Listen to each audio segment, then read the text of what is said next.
Oh oh oh! Attendez! Est-ce qu'on voit que je suis complètement en pyjama? Salut! Mais comment ça va? Attends. Voilà! Ça fait une éternité qu'on s'est pas vu, je sais. Aujourd'hui, c'est une vidéo différente de d'habitude. On va faire une vidéo face cam et on va parler mode. Qui dit nouvelle année, dit nouvelles tendances. Et aujourd'hui, je vais vous parler des différentes tendances que j'aimerais voir en 2024. J'ai fait un pack complet de tout ce que je voulais voir. Donc on y va, c'est parti! Alors la première chose dont on va parler, c'est le make-up. Je vois bien 2024 avec une petite tendance de make-up un peu simple, un peu épuré, un peu comme on voyait dans les années 2000, mais en un peu plus travaillé. Alors là je pense du coup à la maison Margiela, ambiance un petit peu années 90, poupée en porcelaine, avec des traits très fins. Ça fait aussi beaucoup penser au make-up assez épuré de Blair Waldorf dans Gossip Girl. Du coup les sourcils très fins, un maquillage très léger, simple et sobre. Ce qui vient un petit peu d'ailleurs en contradiction avec ce que tout le monde voulait voir, qui était du retour du make-up de 2014, si je me trompe pas. Je pense que vous voyez à peu près ce que je veux dire, l'époque Kim Kylie, tout ça là.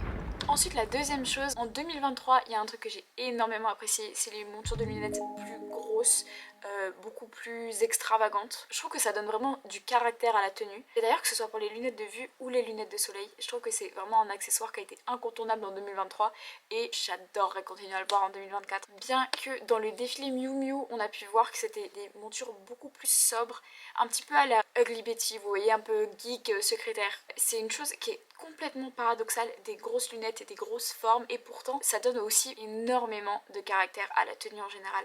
Mais je pense que je préfère quand même les montures un peu plus imposantes. Pour continuer, on va partir sur un motif, et c'est évidemment le motif léopard. Très honnêtement, le motif léopard, c'est un motif qui est lourd, qui parle beaucoup, et pourtant, on n'est pas saoulé. Là encore, une tenue très simple et basique peut devenir totalement chic et sublimée grâce au léopard. D'ailleurs, j'ai les ongles qui sont en raccord, je sais pas si vous pouvez voir. Comment on fait un close-up de ces ongles? On est ici aussi en léopard, voilà. Ensuite, on va parler de cheveux et de coiffure. Comment ne pas citer le brushing? Il a été une énorme star en 2023 et ça sera encore exactement la même chose en 2024. Ça, c'est indiscutable. Très grand allié du style old money. Ça rend la tenue extrêmement élégante. Les cheveux ont l'air tellement doux, un peu fluffy, mais c'est sans oublier le retour des boucles. Voilà, que ce soit lâché ou en coiffure un petit peu plus stylisée. Je pense que 2024 va être l'abolition des cheveux lisses baguettes. Et c'est peut-être pas plus mal que waouh, cette année-là, 2024, on se réveille et on va soigner ses boucles. Je vous le dis à vous, je me le dis à moi aussi. Parce que actuellement, vous croyez que je me suis pas lissé les cheveux pour faire cette vidéo? Bien sûr que si. Pour continuer, on va retourner sur tout ce qui est tenue et outfit. Et là, je pense que tout le monde va pas être d'accord. Les looks total de Nîmes, même le jean en général, le jean brut. Comme on a pu voir beaucoup avec Diesel ou même si on revient sur des classiques avec Calvin Klein. Je sais que nos mamans nous disaient pas du jean avec du jean. Mais en réalité, je pense que deux jeans de même couleur sur une même tenue, ça peut vraiment être assez sympa. Et en parlant de pantalons, évidemment que j'allais y venir. On va parler des pantalons slim.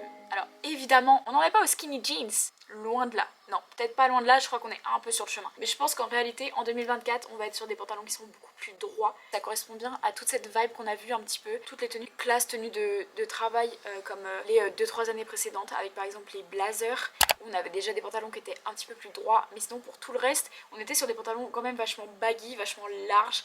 Et cette année, je pense que ça va être une tendance qui va revenir un petit peu vers le droit. Qu'on va continuer vers ce truc un petit peu classe, mais sobre et confortable, qui allonge quand même pas mal la silhouette et qui sont quand même vachement plus simples à porter que des pantalons baggy. Je sais pas si vous aviez ce même problème que moi, mais quand t'es en baggy, si tu portes un top qui est large par exemple, en fait ça te fait pas une jolie silhouette. Du coup t'es forcément obligé d'avoir un truc serré en bas et un truc baggy en haut. Du coup moi ce que je faisais c'est que je mettais très souvent un baggy donc large avec en haut un top un peu moulant, un peu serré du coup, histoire d'alléger un peu la tenue. Et là c'est un souci qu'on n'a pas du tout avec le jean droit, même pas le jean forcément, mais le pantalon droit qui est vachement plus simple et avec lequel tu peux vachement plus travailler les formes. Et je sais pas si vous remarquez, mais si on passe du baggy au pantalon droit, dans la logique des choses, on a quand même les skinny jeans qui arrivent. Alors je me positionne pas tout à fait par rapport à ça. Enfin en tout cas moi je trouve que ça me va pas du tout. Et je sais pas quoi en faire. Genre je sais que je sais vraiment pas styliser ça. Mais apparemment ça pourrait être un peu dans le viseur au moins pour 2025. Ou 2026 peut-être. Les gars, on va parler des vêtements avec des formes différentes. Selon moi, ce qui manquait dans la mode en 2023, c'était clairement l'originalité. En fait, j'ai l'impression qu'on a tellement été habitués à porter les mêmes sapes, utiliser les mêmes expressions, que j'ai l'impression qu'aujourd'hui, tout le tout le monde se ressemble en fait. Et si tu regardes vraiment à l'extérieur, quand tu vas dehors, tout le monde est habillé exactement pareil. Par exemple, ça arrive vachement moins souvent que tu croises quelqu'un dans la rue et que tu te dises ah ouais putain il porte un truc qui est vachement original, tu vois ce que je veux dire. Et en même temps je dis ça mais je fais totalement partie des gens qui s'habillent exactement comme tout le monde. Donc en fait quand je vous parlais de forme tout à l'heure, je vous parlais aussi de complexité d'outfit, de layers, de couleurs, de forme, tout ça en fait. J'ai vraiment eu l'impression que 2023 ce côté là de la mode a pas tant été exploité, qu'on n'exploite pas la mode comme on devrait l'exploiter, dans le sens où c'est tellement plus riche que ce qu'on en fait au quotidien. Par exemple tout ce que tu vois sur les runways, c'est des trucs que toi tu devrais jamais porter, évidemment.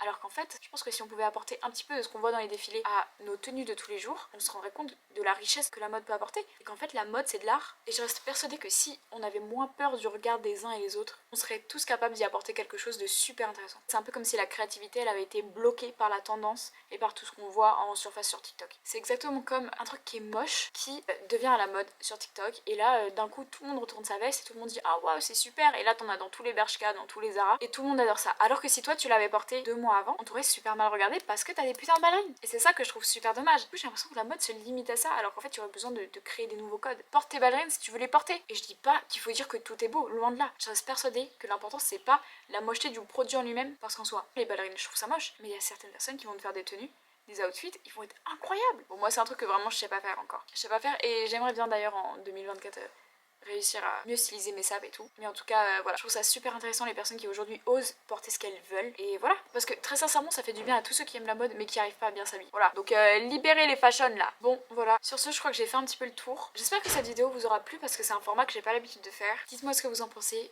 n'hésitez pas à me faire des retours et j'ai hâte de lire vos commentaires comme d'habitude. Merci d'avoir regardé cette vidéo et je vous dis pas la semaine prochaine parce que je sais pas si je vais poster, mais à bientôt j'espère. Ciao!